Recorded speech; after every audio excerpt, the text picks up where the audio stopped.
तो गाइज देखिए, ये है हमारे पंडित जी, अपने कूल लुक में आ चुके हैं। जितना ये मतलब देखने में छोटे लगते हैं, उतना ही मतलब इनके अंदर ज्ञान है। बहुत अच्छी वीडियो आपके साथ शेयर करने वाली हूँ। जहाँ पर मेरा विवाह संपन्न होगा वहीं पर क्या चीजें होंगी, ये सब चीजें होंगी। ठीक है, इसी विषय में अभी मेरे जो भाई साहब हैं कैमरे वाले, उनसे भी डिस्कस हो रहा था। इसी में मैं बताता हूँ कि जब भगवान शिव शंकर का विवाह हुआ था ना, तो चारों तरफ, यहाँ पे तो अभी चल नहीं रहा, लेकिन क्या होता है कि अपने इधर जो उत्तराखंड से होंगे उनको पता होगा, चारों तरफ पीला कपड़ा बांधा जाता है इसमें।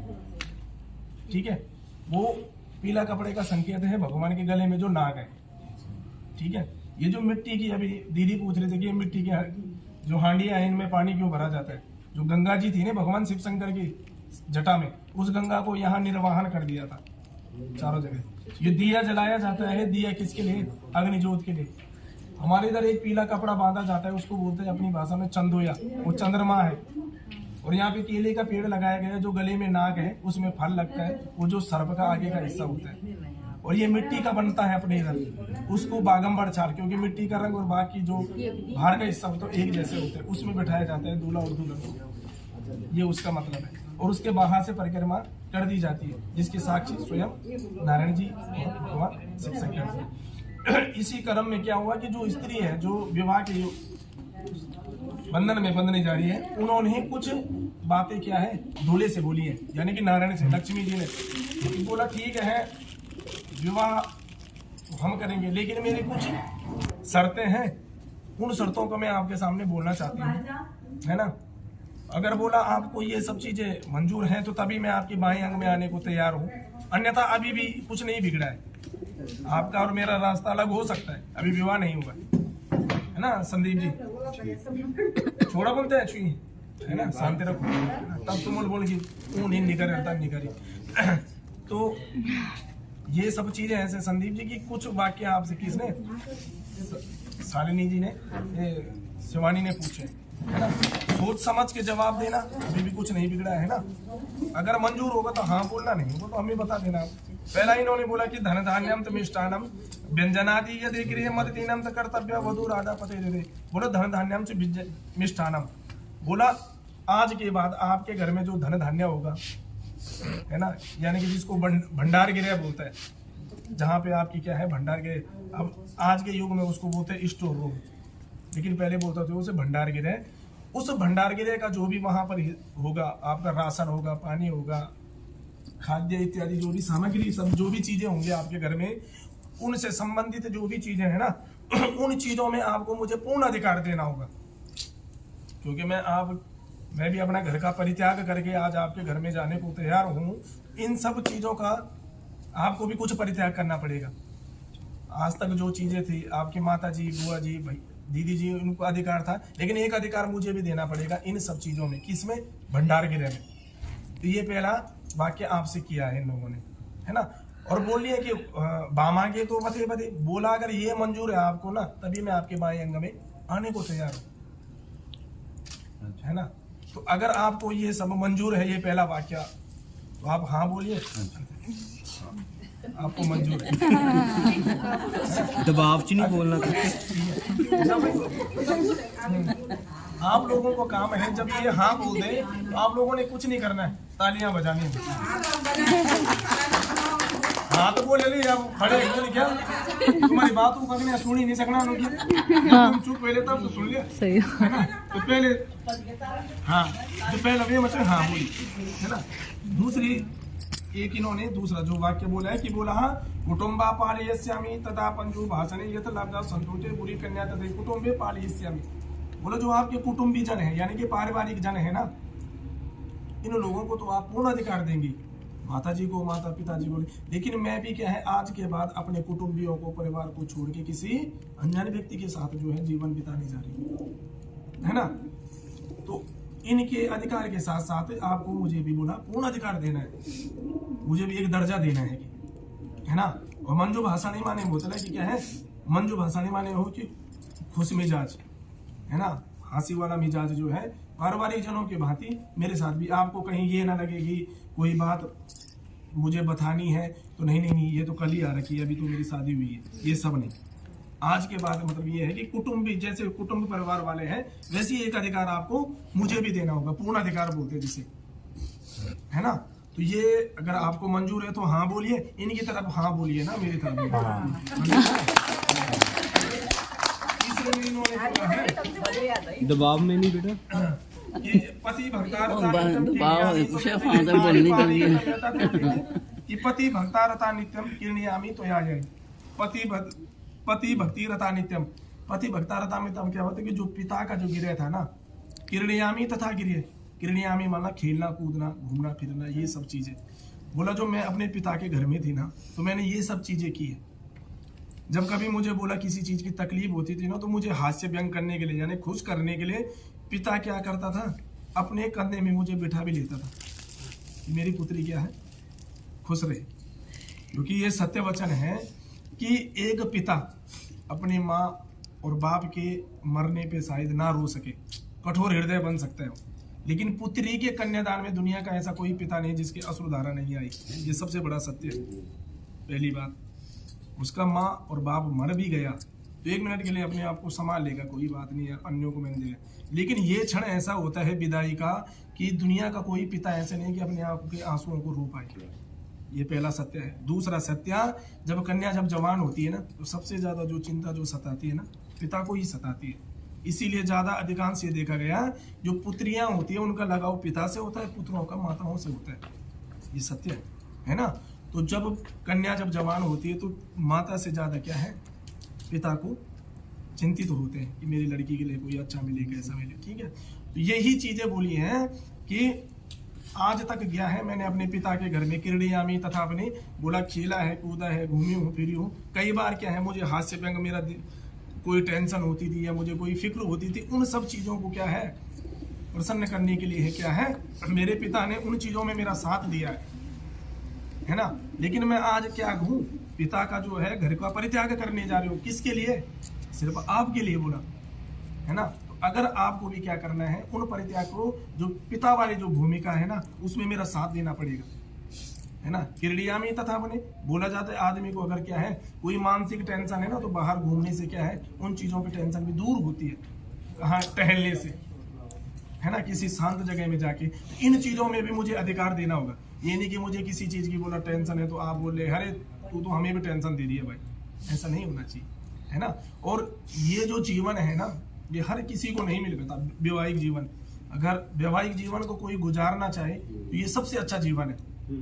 ये जीवन हमें चलना सिखाता है भाई, उतार है चढ़ाव है, कभी सुख भी है तो दुख भी है। अकेला आदमी बिना विवाह के जो ब्रह्मचारी होता है उसके जीवन में या तो सुखी है दुखी है, लेकिन वैवाहिक जीवन ऐसा है कि सुख भी है तो दुख भी है। अगर आपके जीवन में दुख है तो पत्नी के जीवन में सुख है तो आप खुश हैं, क्योंकि आपको ये है कि चलो मेरी पत्नी के जीवन में खुशी है। एक घर में बैठे है तो दूसरी नौकरी कर रहा है तब भी खुश है, लेकिन अकेला आदमी अगर नौकरी नहीं कर रहा है तो रोएगा, कर रहा है फिर भी रोएगा, मैं दिन रात लगा पड़ा हूँ। इसलिए क्या है ये वैवाहिक जीवन एक खुशनुमा जीवन है ना।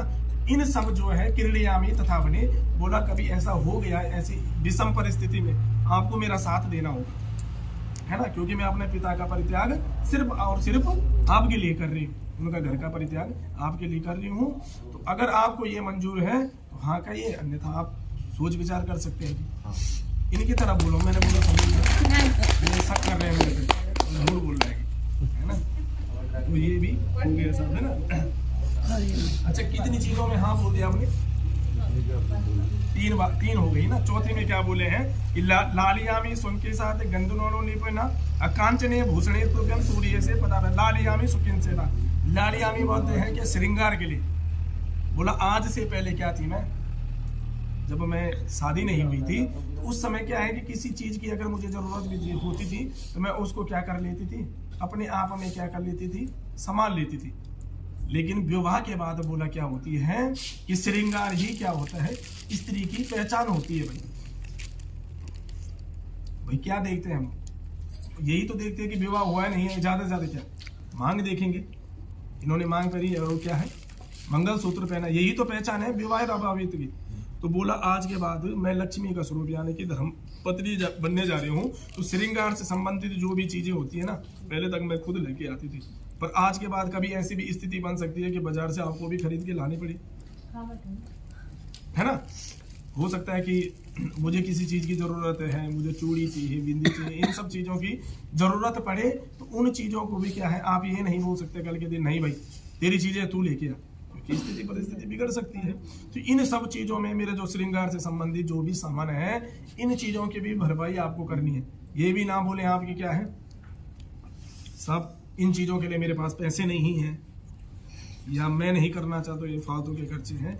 लेकिन क्या है, मर्यादा नास्ती वाली बात है, स्त्री को भी बोला गया है कि आपको क्या करना है, उसी प्रकार से चलना चाहिए जिस प्रकार के पारिवारिक हिसाब बन पाए। ये नहीं कि पति की कमाई 10,000 है, आपने बोल दिया नहीं साहब 15,000 तो मेरे महीने का खर्च है, ऐसा भी नहीं होना चाहिए, है ना। तो ये सब चीज़ों को आपको ध्यान रखना है। अगर इन चीज़ों की कभी ज़रूरत पड़ जाए तो आपको इसकी पूर्ति करनी है ना। ये आपको मंजूर है? हाँ।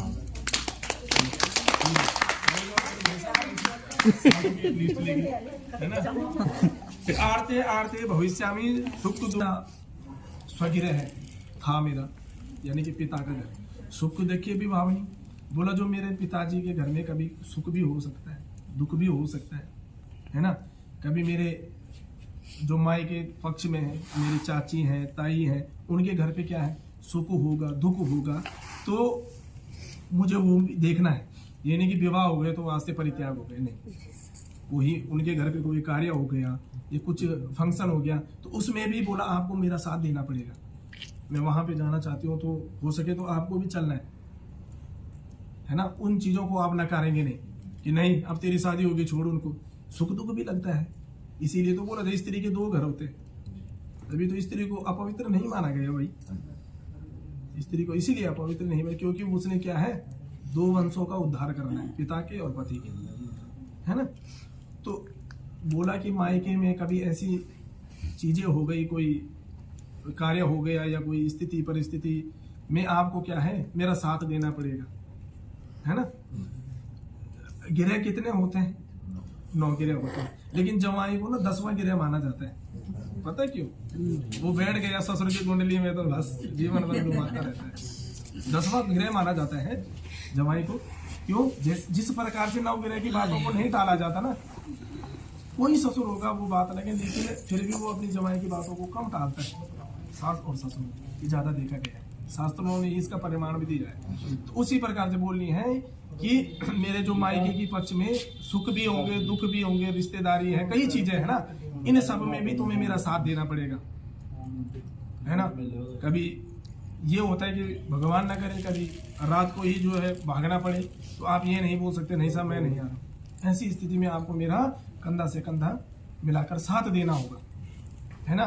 वो भी जिस प्रकार से मैं अपना घर का परित्याग करके आई हूँ, इसी प्रकार से वो भी आपका घर है ना। इन चीजों का अगर आप साथ दे सकते हैं तो आप कहिए, अन्यथा आप, है ना।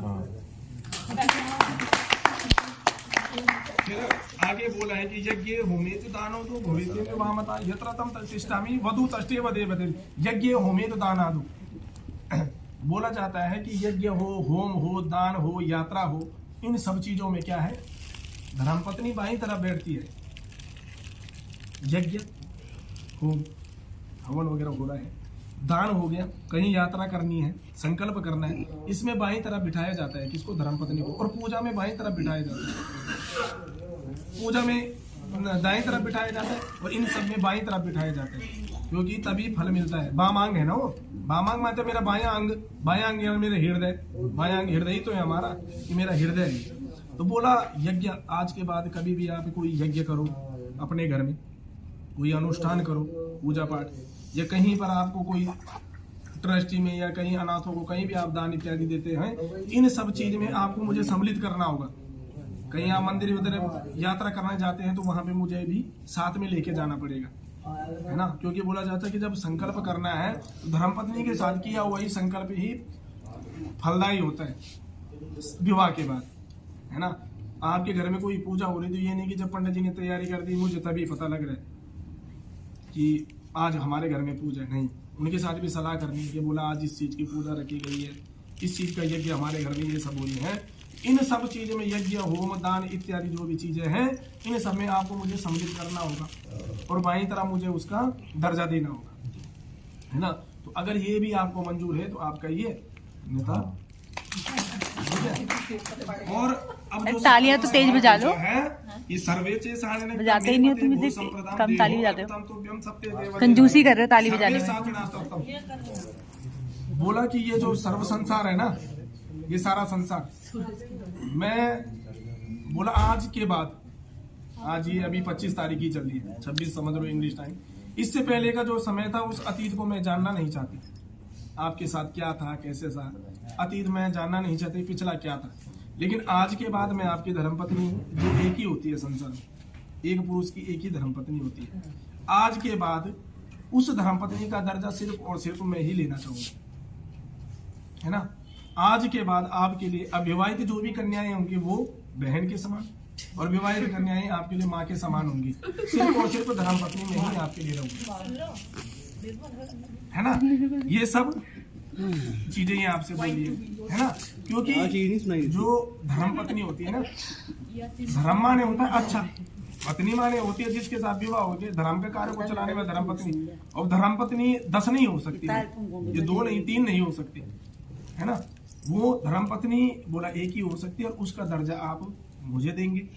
अविवाहित आपके लिए बहन के समान, और विवाहित आपके लिए माँ के समान होंगे, है ना। और इन सब के लिए बोला साक्षी आप अग्निदेव को, ब्राह्मण देव को, सूर्य देव को मानेंगे। अगर इसके बावजूद भी आपने ये दुर्दंड किया है ना, तो उसके क्या है, भुक्त भोगी भी आप स्वयं, है ना। ये आपको मंजूर है?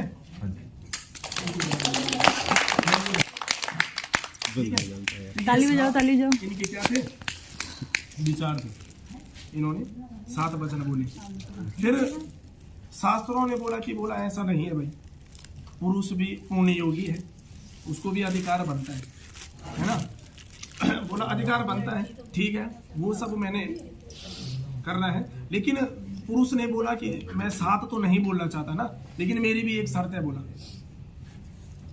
बोला जाता ना 100 सुनार की और एक लोहार की। बोला मैं एक की ही वचन बोलना चाहता हूँ, अगर आपको भी मंजूर है तो तभी मैं आपको अपनी धर्मपत्नी मानने को तैयार हूँ, है ना। अन्यथा आप भी स्वतंत्र है, अभी विवाह हमारा हुआ नहीं, आप भी अपना रास्ता देख सकते हैं। तो जो पुरुष हैं, यानी कि संदीप जी आपने बोला कि मदीयम चित्त नागतरम चित्ता श्रद्धा मनुपालिनम पातिव्रता धर्माणाम मनिजो क्रिया सदम इमम आदो धर्मपरायम सुख दो धर्म्य भाषणी कीर्ताले विवर्जिता सुखकारी नित्यवजीत दे। बोला कि इसका मतलब ये है कि आपने पहले मैं बोला कि धन धान्यम च मिष्टान्नम, बोला ठीक है मैं अपने घर में आपको दूंगा धन धान्यम च व्यंजन आदि, इनमें मैं आपको अधिकार देने को तैयार हूँ। लेकिन कुछ हद तक ये ना हो कि आप बोल रहे कि मैं आज शादी हो गई, हाँ कल भंडार की चाबी मुझे दे दो, ये नहीं होगा। क्योंकि आपसे पहले मेरी माता है, अन्य लोग भी हैं, मेरी भाभी हो सकती है, माता हो सकती है, दादी हो सकती है। पहली बात तो ये नहीं होगा। दूसरा बात है कि कुटुंबिया पाली जाते मंजू भाषाणी तथा मनी, ठीक है। बोला आपने बोला कि कुटुंब परिवार में मुझे क्या है दर्जा देना पड़ेगा, लेकिन दर्जा दूंगा लेकिन कुछ हद तक। दर्जा भी ऐसा नहीं कि आप बोले कि अब मैं हो गई आपकी धर्मपत्नी तो आज के बाद छोड़ अपनी माँ को, बाप को, बहन को, भाई को, ये सब भी नहीं होना चाहिए, है ना। इन सब में भी क्या है मैं आपके साथ नहीं दूंगा। फिर बोलते हैं कि पति भक्ता नित्यम किरण्यामी तथा के नहीं। बोला आपने बोला है कि ठीक है मैं पिता के घर में जो है मैं घूमने जाती थी, फिरने जाती थी, इधर उधर जाती थी, तो ये नहीं है कि आज के बाद आप बोल रहे कि छोड़ो आप नौकरी चाकरी, आप घूमना ही हमारा काम है, तुमने हाँ बोला है। ऐसा भी नहीं होना चाहिए भैया। आज के बाद क्या है, हमारा जो जीवन है किसकी तरह है, मनुष्य का जीवन किसकी तरह है पता है आप लोगों को? मकड़े की तरह। मकड़ा और हमारा जीवन एक तरह, क्योंकि हम अभी सिंगल हैं तो 2 पाँव में चलते हैं, तब तक हम मनुष्य का कहलाते हैं, अभी हम मानव हैं। तब विवाह हुआ तब हमारे हुए 4, तब बन जाते हम जानवर। तब हमारी एक संतान हुई तब होती है हमारे 6 पैर, और 6 पैर होते हैं मकड़े की। अब मकड़ा क्या करता है कि अपने चढ़ता है, जाल बनाता है, जाल में घूम घूम के उसी जाल के अंदर खत्म हो जाता है। ऐसे ही हमारा जीवन भी है, पहले हम 2 थे, फिर 4 हुए, फिर 6 हुए, उनकी परवरिश में घूम घूम के हमारा अंत वही हो जाता है।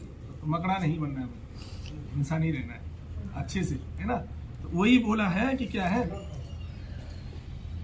ठीक है आप अपने पिता के घर में जाते थे, लेकिन कुछ हद तक। ये नहीं कि आज के बाद अब घूमना ही फिरना, ये सब ही क्या है, हमारा जीवन नहीं है। ठीक है। चौथे में बोला, आपने बोला कि लाल यामी शौकीन साथ, बोला आपने बोला है कि जो मेरे क्या है श्रृंगार इत्यादि की जो चीजें होंगी ना, इनका आपको क्या करना पड़ेगा, ध्यान रखना पड़ेगा। लेकिन क्या है कि आपको भी मैं ये बोलना चाहूंगा, उनका भी ध्यान आपको रखना चाहिए। आपके जो शौक होंगे, जो आपकी जो डिमांड होगी, वो हिसाब की होनी चाहिए। ये नहीं कि मेरी सैलरी 10,000 की है यार, और आप कहीं विवाह में जा रहे तो आप बोले नहीं मेरे को तो 20,000 की चाहिए भाई, वो कर्ज निकाल के कहाँ से लाएगा, है ना। और जीवन पर्यंत ऐसा सुना है, लंबा सोचना चाहिए। बोला कैसा लंबा, कि अभी तक ठीक है मैं 2 रुपए बचाता था, अब 4 हो गया, अब 4 रुपए बचा ले। लंबा सोचो, कल के दिन हमारी संतान होगी तो उनके लिए भी रखना है। तो ये लेके बोला आपको भी चलना है भाई, है ना। ऐसे नहीं कि उन चीजों में ही आपको श्रृंगार तक ही घूम के रह जाना है ना। फिर आगे आपने बोला बल्कि आड़ते बाड़ते बहुत है। बोला ठीक है, आपके पिता के घर में आपने कहा कि सुख होगा, दुख होगा, ये होगा, ये होगा, लेकिन ये भी नहीं कि हम आप हर महीने और हर 10 दिन में बोल रहे हैं कि नहीं साहब आज वहाँ बुखार आ रहा है, चलो आपने बोला है कि सुख दुख में साथ देंगे। आज वहाँ जुकाम लग गई, चलो अब गाड़ी लेके, है ना। आज उनके घर पे जो है बर्थडे पार्टी है तो आप चलो, कल ये है, कल वो है। बोले छोटी छोटी स्थितियों में भी मैं साथ नहीं दूंगा भाई।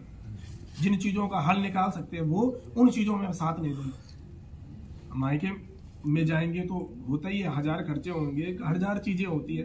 बोला ठीक है, जब विषम परिस्थिति बन जाएगी ना, तब मैं आपका साथ दूंगा। ऐसे नहीं छोटी छोटी चीजों में, क्या आपने बोला है कि मैं सुख दुख में साथ दूंगा, ऐसा भी नहीं होना चाहिए। बोला आगे बोला गया कि यज्ञ होमे च दाना तो भवित आदि दुख दे। बोला यज्ञ होम में ठीक है, मैं आपका साथ देने को तैयार हूँ, लेकिन क्या है उसकी भी कुछ मर्यादाएं बनी है।